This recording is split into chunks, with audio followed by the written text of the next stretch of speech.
Yo, yo, yo. Welcome to another episode of the Living for a Living podcast. I'm your host, Joey Bradley.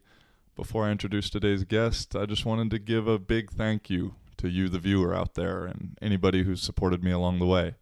I've gotten a few messages, a few words of encouragement in the last week or two that have really meant a lot to me. And as much as I'm doing this for myself, I'm kind of doing it for everybody out there as well. And so getting those kind of messages means a lot to me. And so I just felt I needed to say thank you. So I appreciate y'all.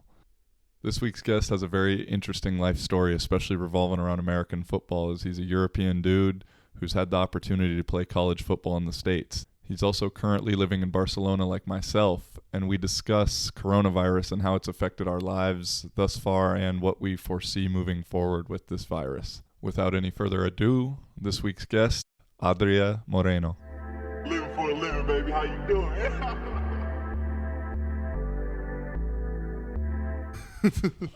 The hot zone of, China's not really the hot zone anymore. Italy's the most now we are. But, I mean, we've talked a little bit about it, but we haven't talked about it in a few days. So I'm glad we're getting into it now. Like, how is your trip over here? Because I know you said the thing to me on WhatsApp, and like, how are you feeling with it? It's crazy, man. Like, it's like the situation's been like never before. I know it kind of sounds like, like everyone's freaking out and everything, but it's really like terrifying in a way. Not for the virus itself, no, but just like the atmosphere in the streets. Like, it has like a Walking Dead vibe to it. Like, people are walking like very spread apart, and like people just change to like the other like side of the street if they see you walking. Like, they're afraid to make eye contact. Like, you're gonna get like infected just by looking at you. So it has been quite wild. No, I mean, that's what especially being here in Poblano and then also going back to Hospitalet, which is like two definitely different demographics. Definitely a different vibe. And so like for people who don't know, Poblano is probably like the more hipster kind of cool area of Barcelona per se, and Hospitalet's more local, kind of the hood, like a little hoodish. Hood. You would be able to describe it better than me, but that's how I've experienced it. And like over there, like I went back yesterday to like get some of my stuff. Bro, nobody there was giving a fuck about the coronavirus. Like, everyone was out except when Ava went in the grocery store. The lady at the grocery store yelled at her for, be 1 meter away from the next person in line. And she's like, I just took a shower. I actually saw that too, because the rules are like you can only be outside if you go to a grocery store or like the pharmacy and all that type of stuff. So I went to a grocery store yesterday, just like a normal day, and like it was fairly empty, but like same deal. Like the workers there, like they had like lines with tape on the floor, like 1 meter apart of each other. So when you're about to like bring all the stuff to pay, like they're yelling at each other like, yo, stay 1 meter from each other, pay attention to like the lines on the floor. It is wild. Whoa. Yeah, no, I mean, dude, you were the one who sent me the stuff about it's like I've kind of been over exaggerating it a little bit to certain friends that I've been talking to, because I've had some friends both agreeing with me, and I don't think it's like this end of the world big huge ordeal, like just speaking statistically. I think it's serious. I think people have died from it. I think that's sad and terrible, but I don't think like we should be so worried and so panicked that we're buying all the toilet paper, buying all that shit. Like, I think there's good and bad to both sides. I think it's great that we're like people are having to slow down and just chill the fuck out for a little bit and like maybe think a little. I'm just worried about some people that are at home just with the news on 24/7 and just like further being programmed a little bit. Mm-hmm. But no, as you sent me the thing, and I've been telling my friends originally what I was going to say was like, we're kind of in a police state right now. That makes it sound more dramatic than I really think it is. But I mean, shit, there is fines up to fucking like 30,000 euro. I think it was like 600 600,000. I mean, 600,000. dude, who has that? And then up to a year in prison if you're endangering others, or, you know, like the thing that scared me was like all the wording, and I had to translate it from what you sent me, but it like all of the crimes are kind of like arbitrary. Yeah, there's nothing like well-defined crime. It's like up to what the agent of the law decides you're doing. Yeah. So that's what is scary, really, because, I mean, for those who don't know, so like the government kind of just gave all power to police to protect the citizens and like the common good. But at the same time, we're losing our like individual liberties. For sure. That. And people are not even questioning it because they're so afraid of the virus. And they're not really seeing maybe what's happening besides just the virus outbreak. Yeah, and no, I mean, that's what kind of scares me is just maybe right now they're not imposing anything. I heard my roommate said in Hospitalette, like the cops came around 9 o'clock and were kind of like telling people to go home and stuff like that. I've heard down by the beach, you know, if people are out on the beach, they're telling people to go home, which, okay, I'm cool with that, but like, it's just to me, and I'm a bit of a conspiracy guy, I'll admit it.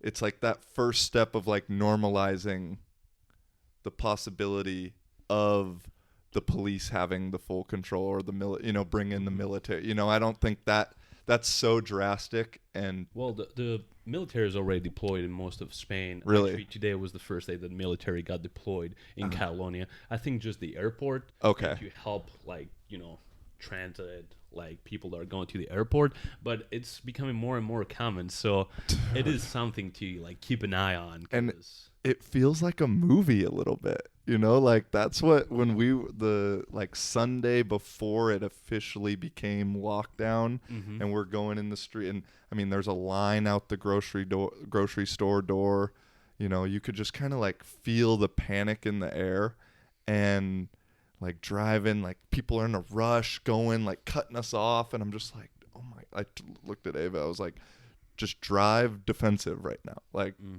we got to be worried about, you know, and like, this is really a time we need to all be fucking coming together and not buying the toilet paper thing. I mean, we've talked about the toilet paper thing cracks me up because I've lived in a house of 4 or 5 people. We bought one package like a month and a half ago, and there's still toilet paper at our house, and I'm a regular guy, you know, like, dude. And so I don't know, if you have 3 packs, you must have a family of 30, and you're shitting all day, you know. like it doesn't even make sense. Like the symptoms of the disease don't you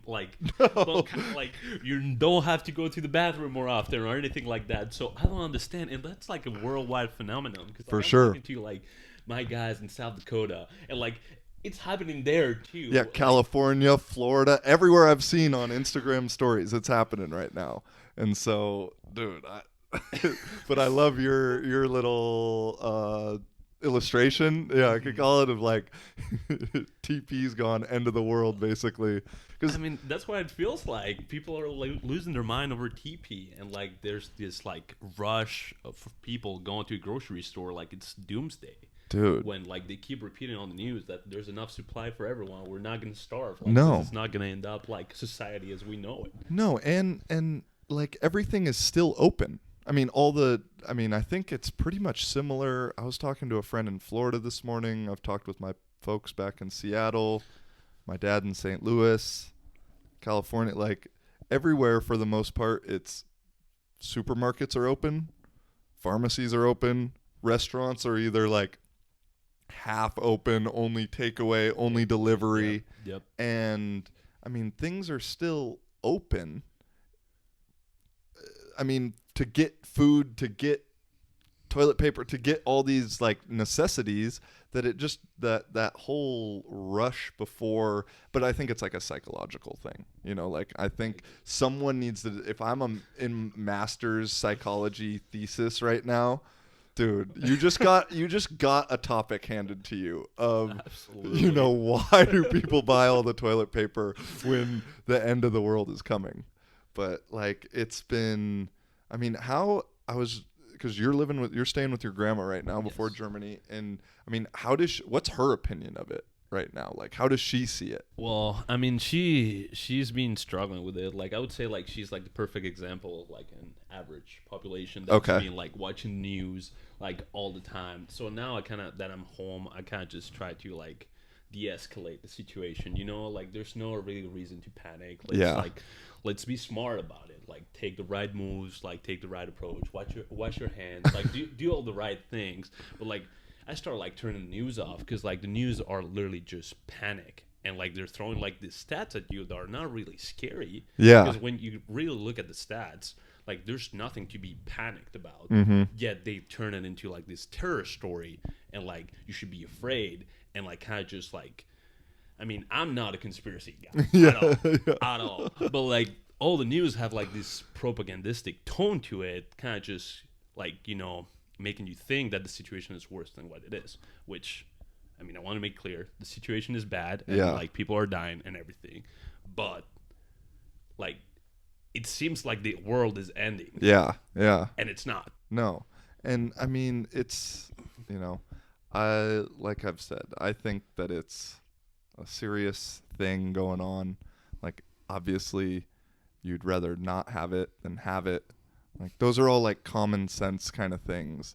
And, you know, I was getting into discussions with friends about how, like, you know, I think it's a distraction for a couple different things that I've been reading about that I'll touch on. But, you know, but this fear that the media, the whatever is imposing on a lot of people makes people think irrationally and makes you think emotionally. And so when people I talk to about it that kind of come at me in a, like, I've kind of taken offense a little bit with some of my friends, like almost like I don't have compassion for anybody in the situation. And that's like the furthest from the truth. My dad's 77, my mom's 67, 68. Like, I'm concerned about it. But at the same time, I also understand that in the US right now, and speaking of that only, like there is, like out of 1 million people, there's like 9 cases per 1 million people or so. And that was the last stats I saw. I'm sure since I've saw that and spoken it, even if it's up to 50 people per million, 1 million is a really big number. You know, like you have to pass almost 10,000 people, and I'm just doing math off the top of my head, to pass 10,000 people to have come in contact with one. And I know it doesn't work exactly like that. I get that. But holy smokes, like the odds say you're not going to get it. And, you know, in that same time frame, you know, the just average flu is killing people. And I mentioned it to you yesterday. I was like, and I hope this doesn't come off as insensitive, but it's like we've forgotten the fact that like people die and like people get sick and people get cancer and we have war going on and we have all these things, and I'm not excusing any of those things, but it's going on every single day.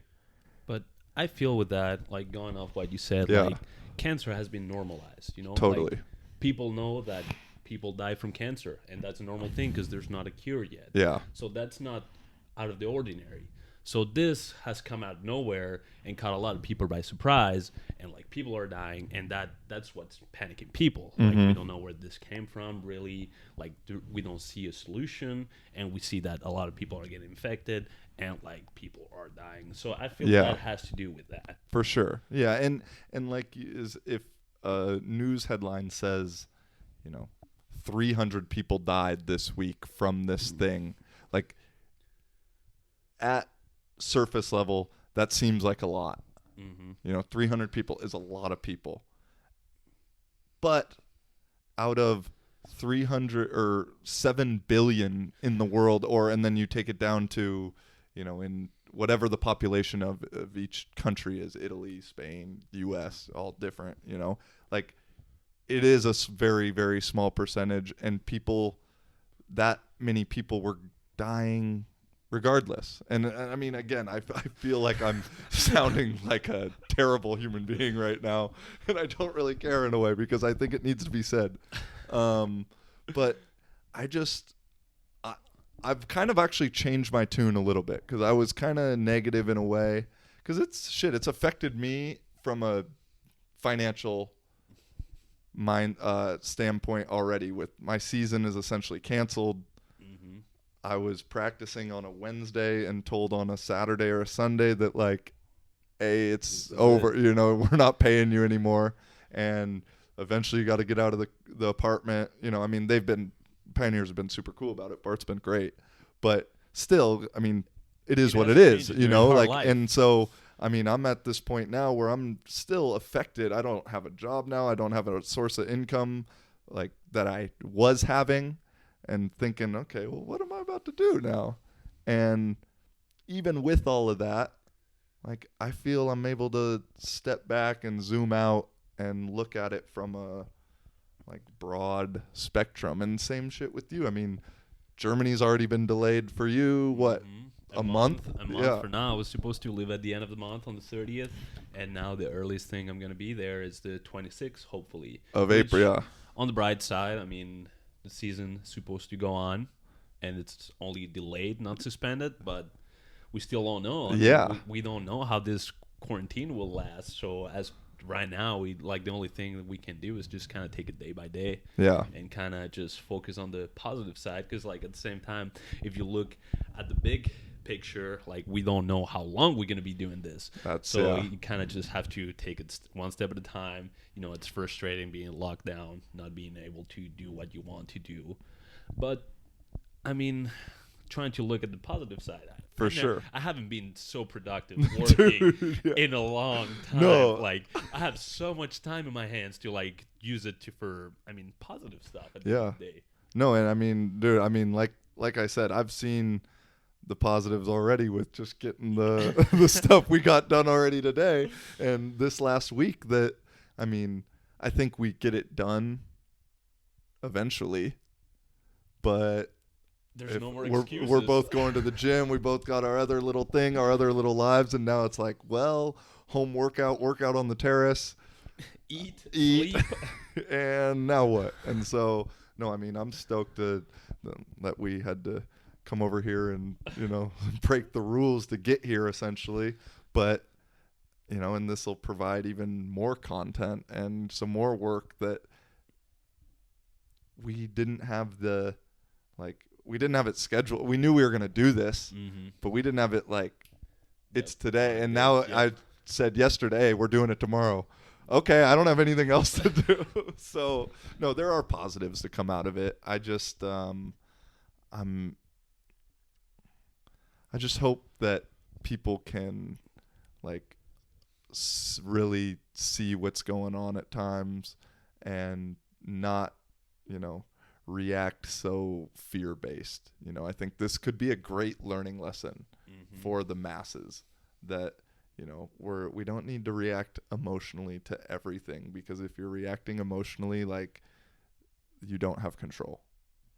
You know, and I think that's something I've learned over the last year now, getting philosophical, is like if something gets said to me, done to me, whatever, and I can sit back and just be like, all right, why'd they do that? What do I really think about that? And how should I respond? Rather than just like a knee jerk, fuck you, you know, like, which I do sometimes. You know? I mean, we're humans. Like, it's hard to not react like that, but I feel that's a learning process. You know, like, you don't get there from day to night, and like, it's something that you have to work on it daily. Because like, the natural reaction is what you said, just F off. You know. Yeah. But as you said, I mean, I think it's important to focus on the bright of this situation. Kind of just turn the TV off. The TV is just a loop of negativity and all the bad things and all the bad consequences of this. Just tune it off. Focus on your family. If you're with your family, focus on your loved ones, or focus on yourself and work on yourself. Read, work out. I know, do art, do whatever makes you happy. No, and I was thinking about this today too, is think about how many people, and myself included, 2 weeks ago, 3 weeks ago, or whatever, at any point in the last year, have said to themselves, like, damn, I wish I could just take a 2-week break. You know what I mean? Well, here like, you have it. It's like, be careful what you wish for sometimes, because this is and I'm, like I said, I'm guilty of this. I've thought to myself, like, man, it'd just be kind of nice to chill and like have no responsibility, even though I feel I have a very great life and not a ton of responsibility already, you know, but just to be like, I can do whatever I want and we're in it. You know, it's weird. I feel you lack the part of doing whatever you want, you know? 'Cause True, you're limited true, to true. You're enclosed to your living quarters, True. and that's what makes it so frustrating. You Yeah. have this freedom, yet you can't use it the way you want it. Right. Ooh. And I feel that's what gets people, like, anxious. Yeah. And me included. Like, there's so many things I want to do. And, like, I'm an outdoorsy person. Like, Yeah. I like being outside. I like hanging out with my friends. It's all the things I can't do right now. True. And I struggle a lot the first couple days of quarantine with that, because it's just like I'm going crazy by myself and my grandma, which I love her. Yeah. But let's be real. Yeah, We all know how it is. It's not the ideal scenario when you're 26. For sure. No, I get it. No, it's like I made sure on this, because I don't know. Technically, we've been under lockdown. I mean, I knew Monday was the like official. I don't know. It's weird because like some people say this is like the fifth or the sixth. Yeah. It's kind of like a loose number. Yeah. And nobody's really correcting it. Yeah. But like, I think the official notice that we were like being restricted of like any type of movement was Saturday. Okay, yeah. But like the strictness of it wouldn't be applied till Monday. Yeah, okay. Yeah, it was like a recommended, and then yeah. Well, it's just like so people that were outside of their houses for the weekend could come back. Okay. Like freely. Yeah. But it's still, I mean, there's no really clarity on like when this started or where it's gonna end. No, and yeah, I saw a thing that Italy, it's like scheduled to end on April 3rd. In Italy, because I mean they're the worst out of anyone currently, but they don't know for sure by April 3rd, and so man, I don't. Well, here they were talking to expand it to like 1 or 2 more weeks. But it started at 2 weeks, yeah. Yeah, it started. So as right now, it's 2 weeks. Okay. But they were like the media is already telling you it's probably gonna be a month. Damn. Yeah. I mean, it's the thing that then kind of makes me concerned about this from the other side of things is like for the people that are living paycheck to paycheck, which is like I know American stats more than I know anything out here, but I'm sure it's similar out here. It's like 70% of the US is paycheck to paycheck in some way. And if hopefully there's going to be some bailouts. I've already seen some things that, different, like the water and gas companies say you can be delayed on and won't have any problem with that. Like hopefully that happens.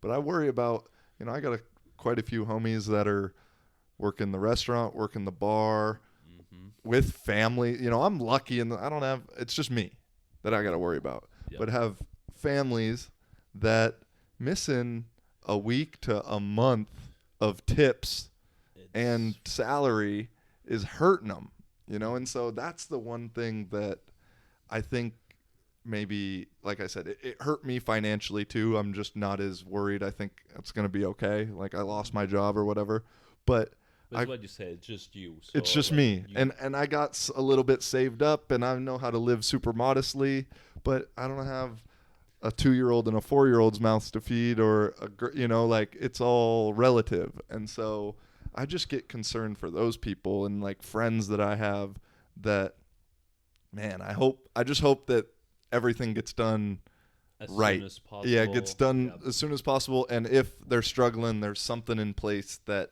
can help them out, because like, dude, that's a lot of people. And if then you put 70% of a population behind the 8 ball financially, like the economy that's already kind of struggling, that doesn't help that economy. And I mean, I'm not a numbers guy. I'm not going to fucking pretend like I know what I'm talking about there, but it's just common sense. Yes. That if someone's in debt, they can't spend money, and you spend money to make the economy better. I think that's how I understand it. So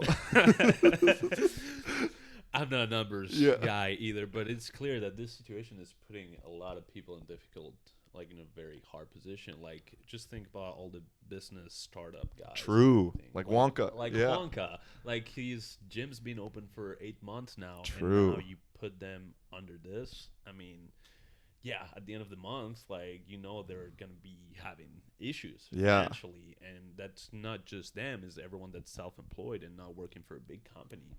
Like, all those people need to work to provide for their families. And now you can't because everything is closed, which, yes, it seems like the right thing to do to stop this. But at the same time, like, how long can you keep this going? Right. Like, you cannot keep this for 6 months. No. Like, the entire economy would collapse. Yeah.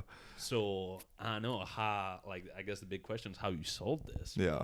No, and I mean, I'm going to just throw a couple little things in there that are just on my mind randomly now of me feeling it's part a distract. Like I said, I think it's a big deal. I feel, and it sucks. You have to continually say this before you say something like negative about it. Yes. But it's the world we live in, and it's a distraction in my eyes because I've done little research on stuff, and like the Fed just pumped like 1.5 trillion as a bailout into the economy. And again, I don't know exactly how all that stuff works. I'm not going to pretend I do. I just know when that happens, like we as an American, like you end up paying for it on the back end. And then also another interesting one, I'm almost like scared to say, but I'm going to say it because of the other thing. But supposedly like right now with this thing, and people look into this, is like there's, the Hollywood pedophilia thing that's been going on, and supposedly they're like trying to clean that up, but do it under wraps. And like, again, I know that automatically makes me a conspiracy guy or whatever, but like Oprah's house right now is getting dug up and is completely like, because she was friends with all of them. And so it's like and so for that reason, like I'm stoked on this happening, because I mean the Jeffrey Epstein stuff, like I know I just took a total right turn on you, but I could see you looking at me like, whoa, bro, I didn't see that one. Yeah. But like the Jeffrey Epstein stuff, like that shit's real, and I'm all for getting that type of shit out of the powerful elite or whatever. And so, no, I mean, that's just one of those weird things that, sorry, it just came to my mind that I had to get out there while I'm talking in front of the camera. Completely by surprise. It's like, wow, I didn't see this coming. Yeah, no, I know. I meant to tell you before we started. I was like, I got one weird thing I'm going to say. But no, I think, like I said, I've kind of changed my tune on it overall, just because the first couple days we talked like mad in a way, not mad, but just like frustrated at the situation, frustrated at being stuck. I was the same way. Like, it's just, it's hard to not be like, they take your freedom away. For sure. How are you not going to be pissed? Yeah. Even if it's for the greater good. Yeah. So, I feel it's normal to feel upset about it. And actually, like, kind of going off the trail of thought you were getting into. So, I was watching on the news yesterday that there's some countries, which I think it was Israel, could it be? Actually, I may be butchering this. Okay. But there's some governments are starting to take like further steps to prevent people moving by controlling them by their GPS on their phone.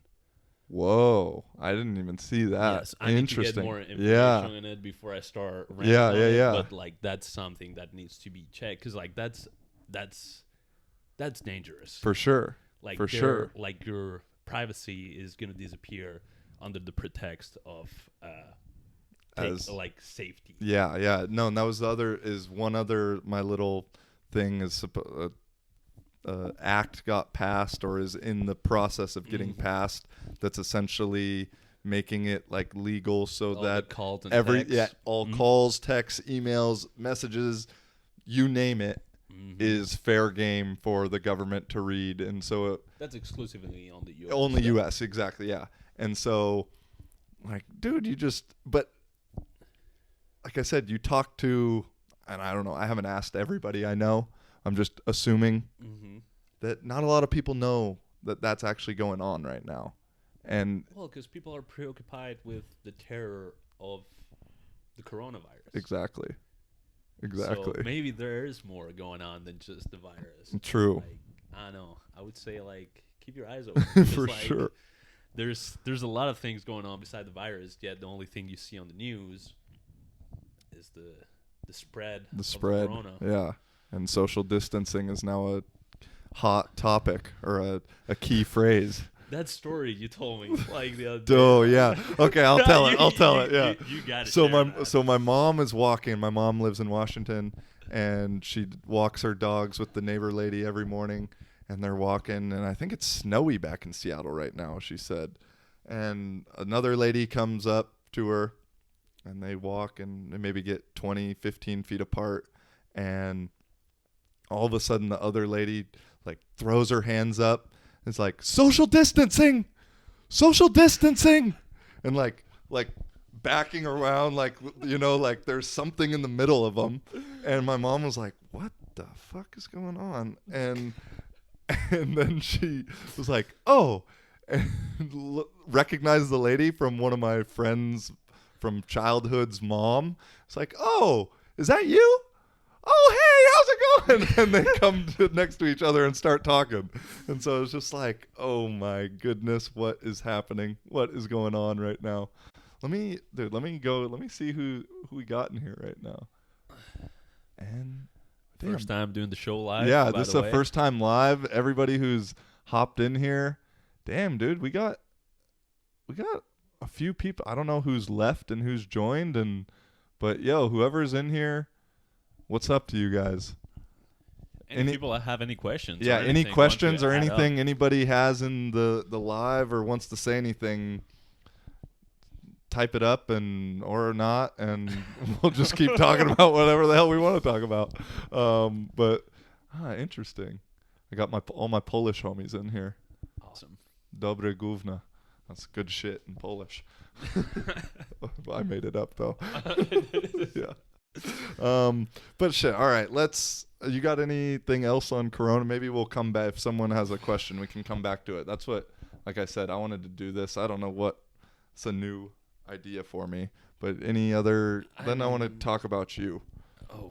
Yeah. Put him in the hot seat. Yeah, exactly. Well, I'll just wrap it up, the Corona, and like with the story of your mom. Right. And, like, I feel like the most dangerous thing going on with the Corona is falling victim to the terror. Yeah. And like social distancing, like I understand the concept for like non-contagion and everything, but like at the same time it's the worst thing we can do.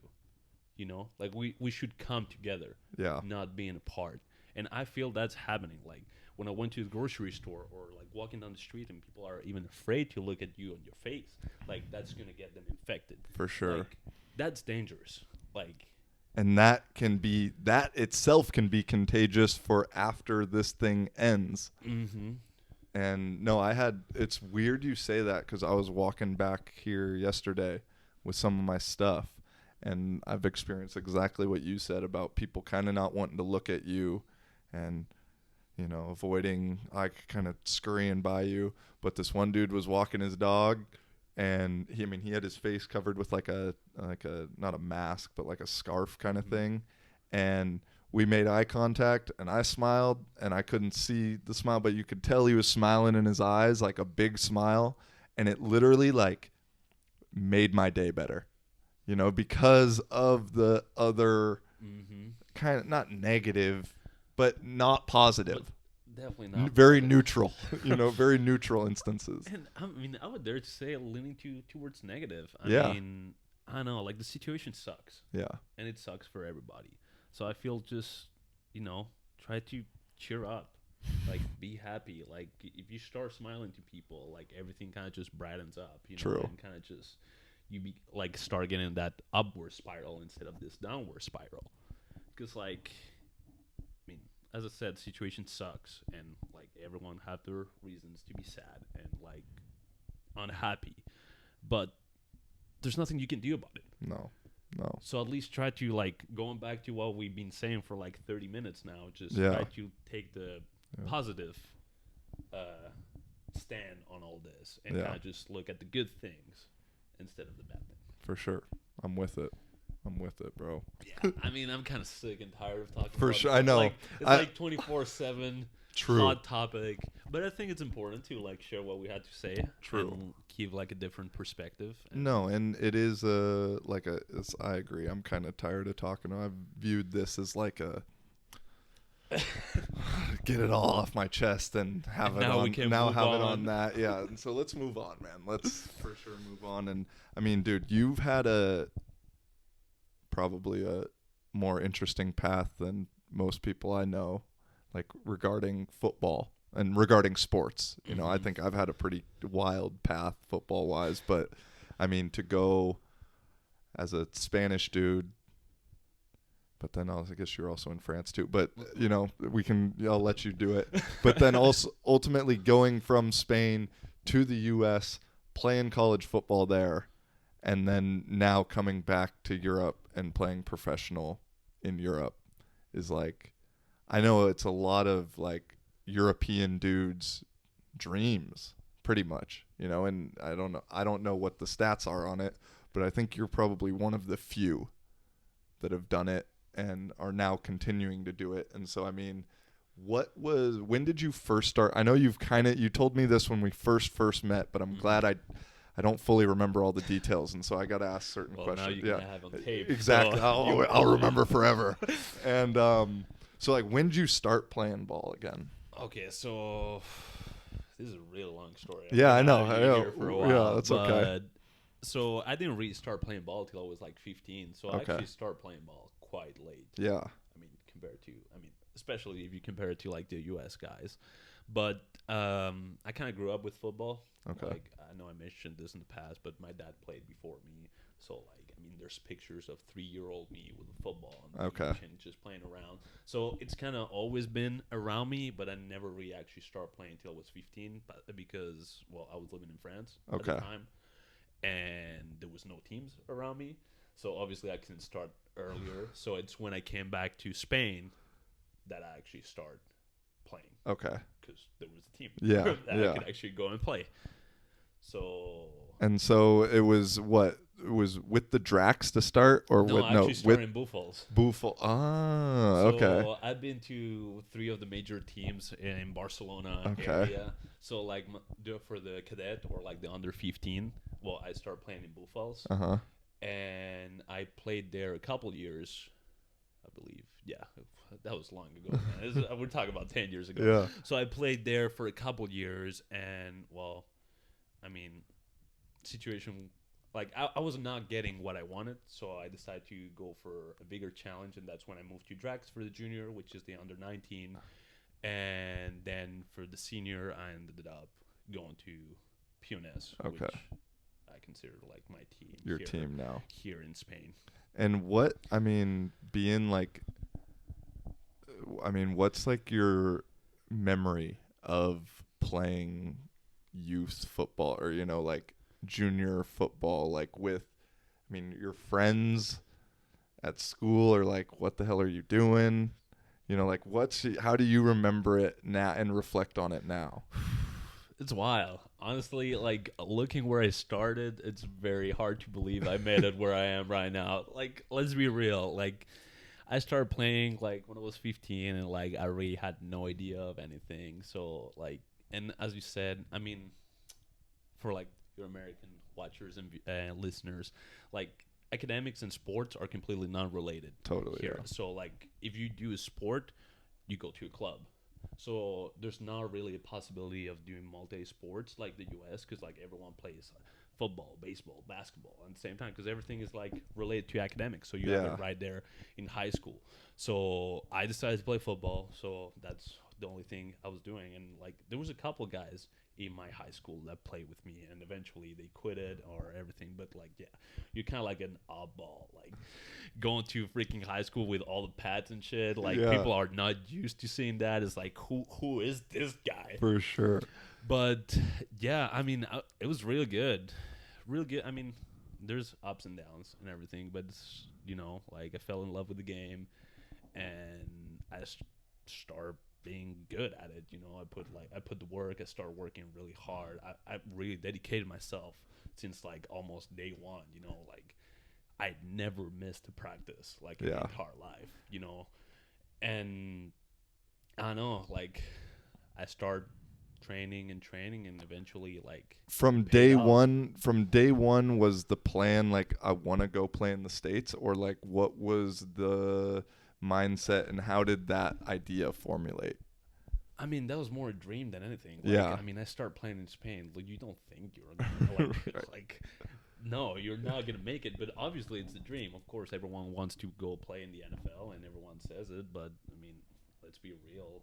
Like the chances of that happening are very slim. But I mean, that actually kind of like happened in a more like profound way when I was playing for Drax that summer. My parents like put me in a camp in France. So my parents were super supportive about this. Okay. They tried to like provide me like with all the opportunities they could. So I went after my season with Drax. I went for the camp in France organized by McGill University. Okay. It was in southern France, and it was just like a camp, like a 5-day camp where, like a typical skill camp. Okay. So kids can kind of just learn from like college coaches and kind of have like a college experience. Like, so I went there, and after the 5 days camp, like I got an offer on the table. And I was like, holy shit. Like, I just came here for a camp, and now, like, I have the chance to make something more out of this. And, well, that kind of So with that, like, that made it kind of become real. Yeah. More than just a dream. Really. Yeah, I mean, absolutely. Like, till that point, it was not really tangible. Like, it was, it would be awesome if I could do that. But, I mean, didn't think it was good enough. Let's be real. Yeah, okay.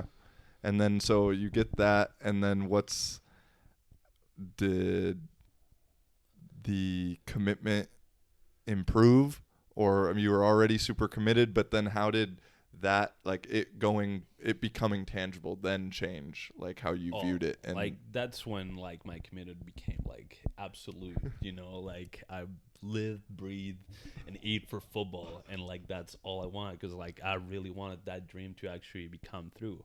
Yeah. And how? Because you ended up going to Sioux Falls. Yeah. Not McGill University in Montreal. That's right. Yeah. And so what was the path? How did that go? That's a wild story. Yeah. I remember it being crazy, and I don't remember it now. There's some time and some loops spent through the system of trying to get to college. So, well, I had that offer for going to McGill, and we're talking that was fall. Okay. August or so when everything happened. So I started doing all the paperwork for going to the university for the following season. For the spring. For the spring. Okay. For the spring semester. Okay, gotcha. So that year, the university had a pretty bad season, so they got rid of most of the coaches. Okay. So that meant that I lost my contact person in that school. So that would never come through eventually. But at that point is what you said, I was committed. Like I really wanted that to happen. So I sat down with my parents. It's like, okay, well, this didn't work out. Like, what's plan B? Like we didn't even think like, well, that didn't happen, so I guess we'll just, quit, and that's it. So since that didn't work out, and we thought, well, if I had one offer here, I mean, that means I can have more than one. Right.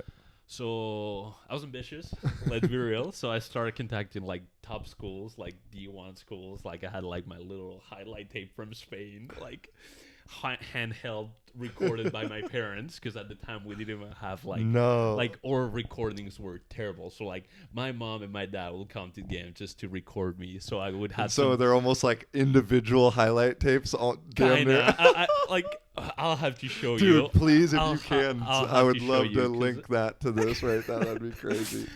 Yeah, that was like 2013 tape, and it was like kind of rough. But yeah, so I had that. I had like a nice presentation letter, like what the reasons why like I'm a good student and a good athlete, and I should be part of whoever's university want to give me a shot. And I literally emailed that to, I don't know, I'm pretty sure to all the FBS schools and like half of the FCS. Yeah, like it was a ton of emails, and I actually got a couple answers back from it was Akron, Zips, and Rutgers. For a walk on. No scholarship, no anything. But still, like I got the attention of one of the bigger programs, and I was like, okay, that's nice. It was nice till I saw how much a semester costs for international students. We're talking about like 35,000 at least, and then like 40 something for Rutgers. So I was like, talked to my parents, and my parents was like, we love you, but this is not possible. Let's be real. So that happened, and at the time I transitioned from drags to PNS.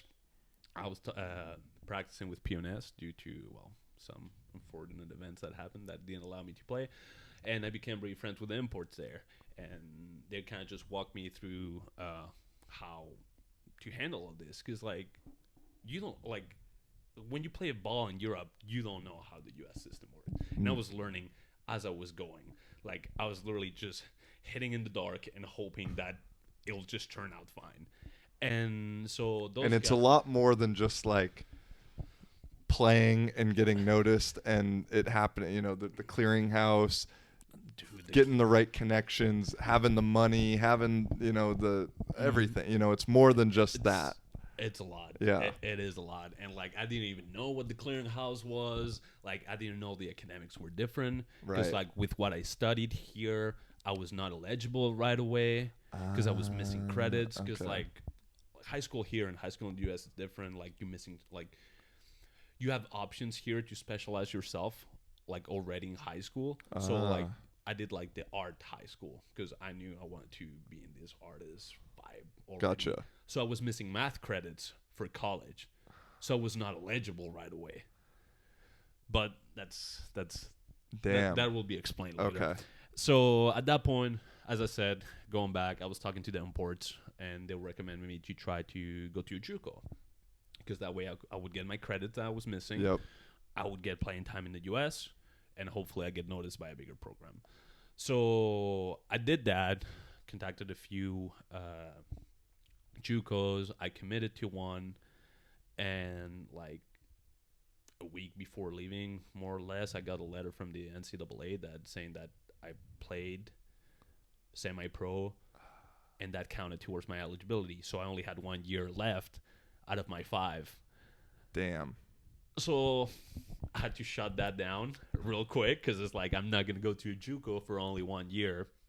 So I shut that down, and then that's when I started looking to D2 schools. Okay. It's like, well, if I only have 1 year, let's make it at least to like a 4-year school, maybe get some money for it, and like kind of just looking at the whole picture of at least let this allow me to get like a real education behind it. And how old were you at this point? So between when I started, so we're talking like 2011, summer 2011, that's when I went to the camp. Okay.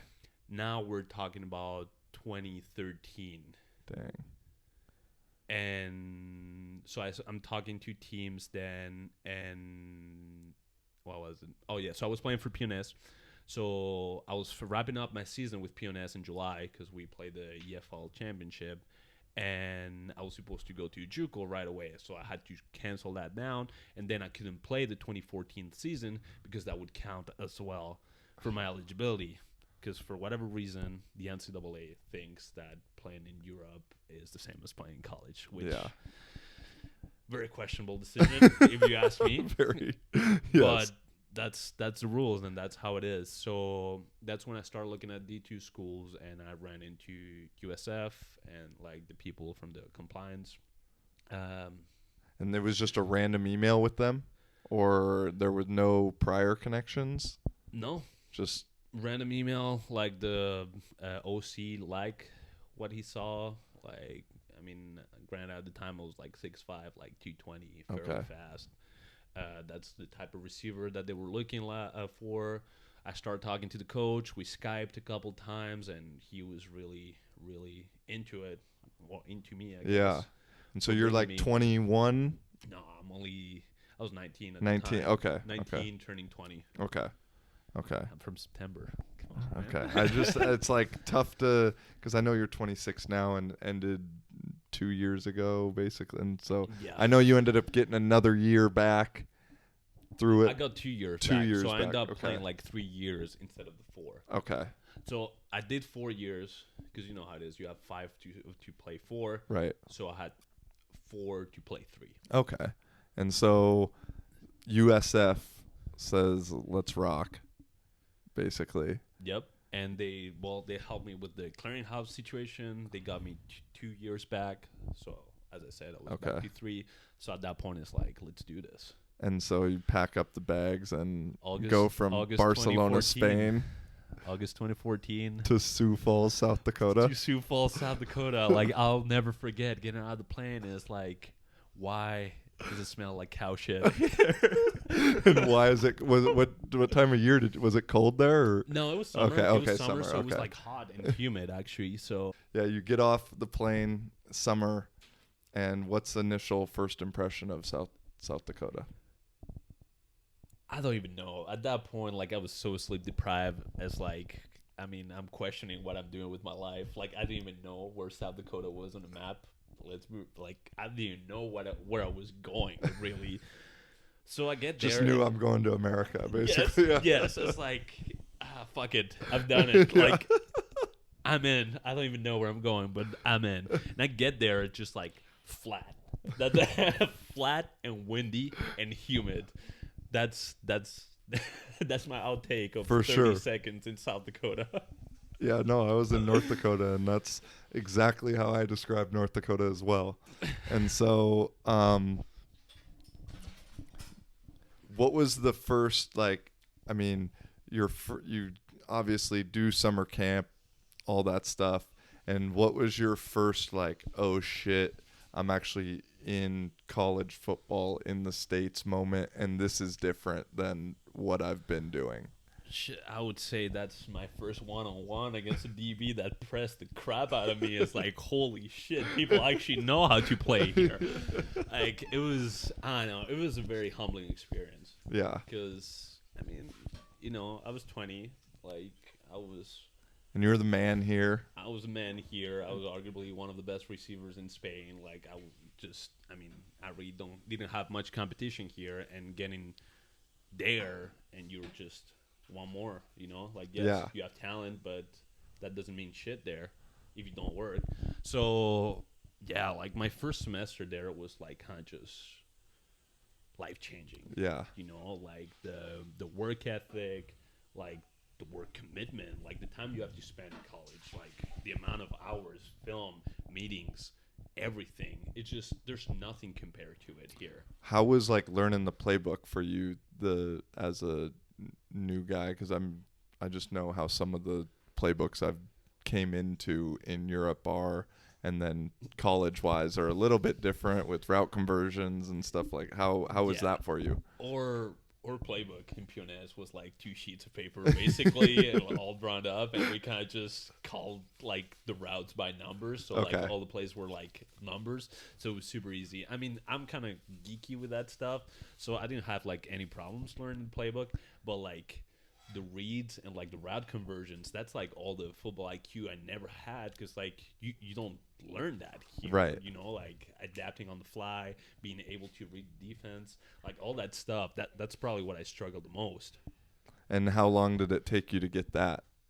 I mean, I would say probably a year. My first Okay. year, my freshman year, was kind of like the learning curve to Mm-hmm. it, and then it kind of just, you know, you get used to it. I mean, you spend enough time there working that eventually it just becomes your new normal. For sure. And you ended up making the position change. Well, I actually did 2 position switch. Okay. That's right. Because I was a wide receiver when I first got there, and as I said before, like the coach really liked me and everything. But when I got there, well, it wasn't the same OC, and we kind of just changed the styles of game, and we moved to like a spread type of offense with small receivers. As a 6'5" guy, like 225, you're not a small receiver. No. So that kind of just put me a little behind compared to the other guys. But as I said before, like I was prideful. Like, right. You know, like I wanted to make it kind of my way. And like I came as a receiver. I consider myself a receiver. I wanted to play receiver. Yeah. I didn't want to change. Make it my way. Like I stayed after practice. Like my receiver coach like stay after practice with me just because he wanted me to make it as much as I wanted. But we had some differences with the OC.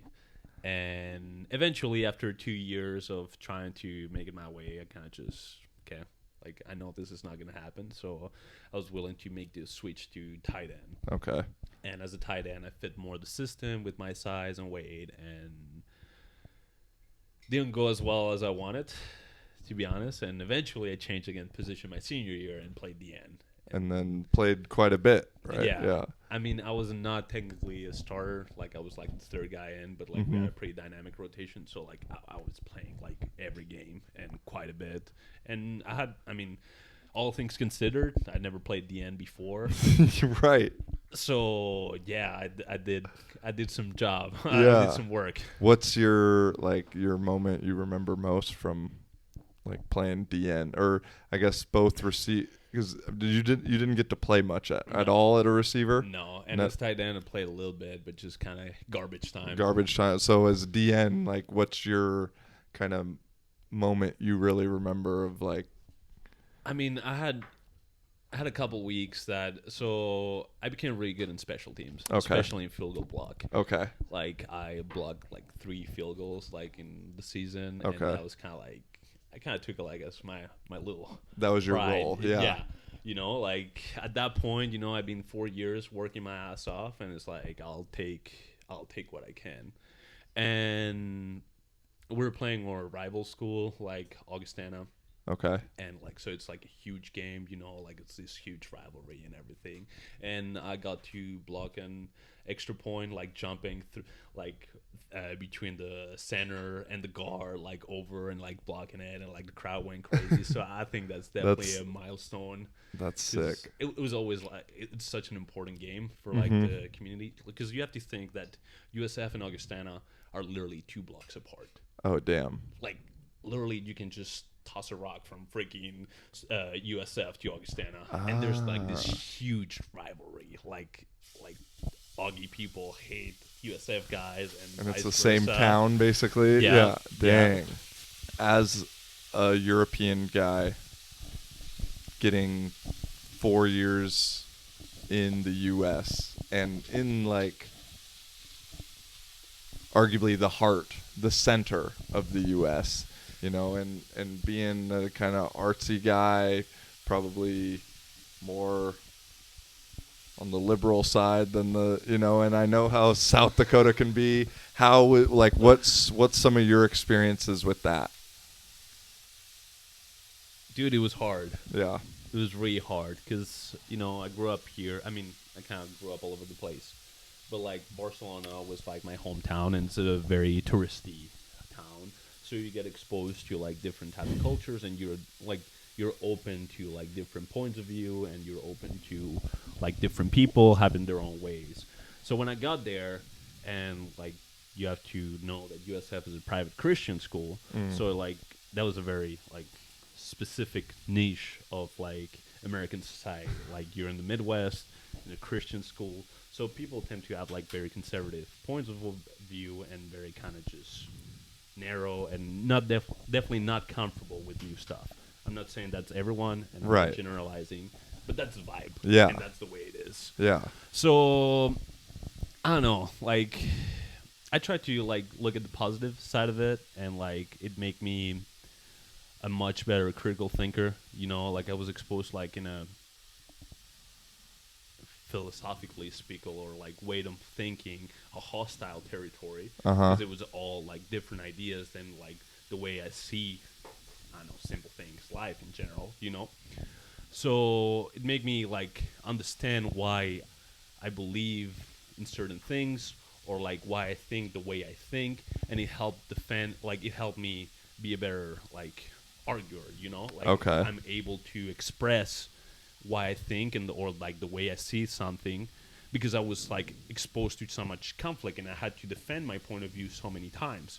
So to me, that was like a very, very useful thing. What was one of the main things that like you had to defend or explain? I mean, I would say one of the bigger ones is religion. Okay. I'm not really a religious person. I mean, I'm considered openly an atheist. Okay. And most of my friends were religious Okay. in their own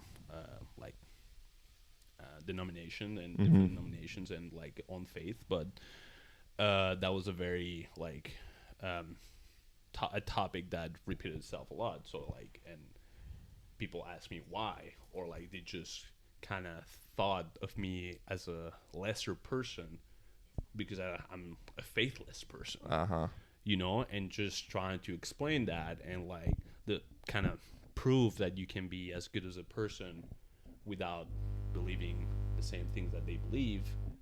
I feel that was probably the biggest one. Yeah, man, religion's a interesting thing because, at this point in my life, I consider myself super spiritual and, believe everything happens for a reason, kind of believe that a higher power is out there, but I don't necessarily subscribe to a specific one. But going back when I was younger, I was pretty much openly atheist also. And now I'd just say I'm unsure. I don't know what I am. And which going on that, like, I don't like the term atheist. 'Cause, right. Like, it's not like it has like a negative connotation to it. For sure. And like, I don't like see myself as like a pure atheist Yeah. that like hates on everything else. I'm like Yeah. kind of just, like I feel people can believe whatever they want, and if that's what makes you happy, and as long as you're not, like preying on other people's belief, go on. Yeah, believe what you want. No, Yes. I mean, well, big thing for me was like growing up, and that kind of always tripped me out with religion was like some people pick a religion from birth almost. It's not like they really picked it, but the family picks it for them essentially. And then you follow this thing through the whole life, and which I have, again, no problem with it, but the way I think, it was like how I haven't experienced enough things or had enough experiences to say one way is right or one way is wrong or this is exactly. And so like that's why I've kind of been like open, and I think